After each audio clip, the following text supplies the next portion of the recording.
Festambiente Vicenza, la sua 12ª edizione, ha dimostrato di essere ormai punto di riferimento in Veneto per quanto riguarda i festival di Legambiente. È assolutamente una manifestazione di rilievo per contenuti soprattutto, oltre che per socialità che si può respirare quando si viene qui. Siamo convinti, come Regionale Veneto, che gli argomenti che vengono affrontati a Festambiente, declinati sia con ottica regionale e nazionale, ma poi affrontati in maniera locale, andando nei particolari e nelle situazioni critiche che questo territorio si trova a affrontare, siano lo stimolo per poi ragionare a livello regionale e quindi nazionale sui contenuti delle campagne e delle iniziative che questa associazione deve intraprendere per cercare di raggiungere obiettivi che ci poniamo come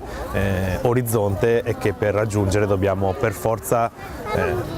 mettere insieme attraverso l'azione non solo di Legambiente ma di tutti i soggetti che gravitano intorno agli argomenti che noi affrontiamo quotidianamente.